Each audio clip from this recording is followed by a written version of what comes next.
We're going to start here with our stomach, which in this cat is really nice because it's highlighted this beautiful bright pink.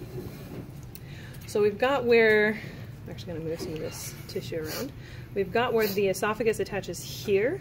Okay, so this is where the esophagus attaches, so that's what we call the cardia.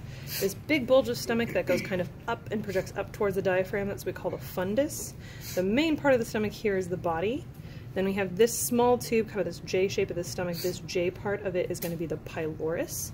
The lesser curvature is the curve that's right here. The greater curvature is the bottom curve of the stomach right here. And then coming off of the greater curve of the stomach, we have part of the peritoneum. And what is this? Greater omentum. That's our greater omentum. Okay, omentum meaning apron, so it hangs down over the intestines like an apron. Then we have our duodenum, which is going to be connected to the pylorus. And this one, just kind of a cool detail, we can actually see where the sphincter would be. Okay, it's going to be right about there. So that's our pyloric sphincter. Then we have our duodenum here, which is the first part of our small intestines. It's going to be the shortest part of our small intestines. And we can actually track it over here.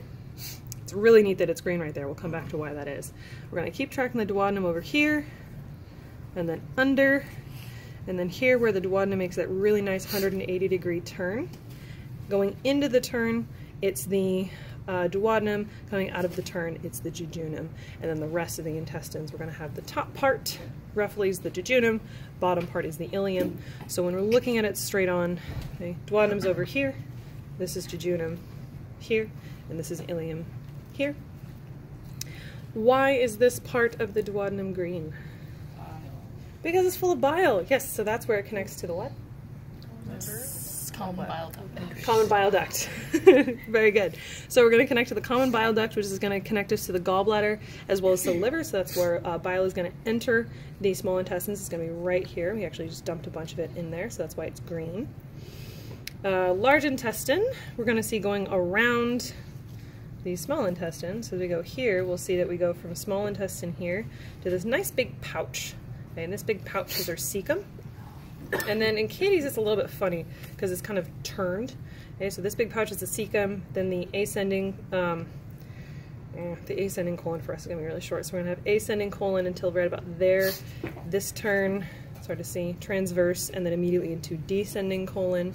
And we don't have the sigmoid, which is a bummer because the sigmoid looks super cool.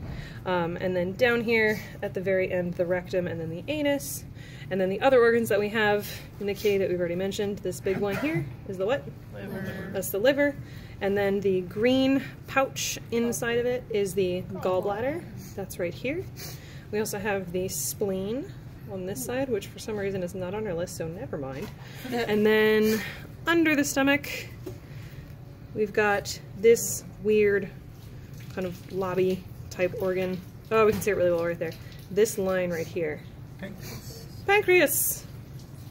Yes. Beautiful.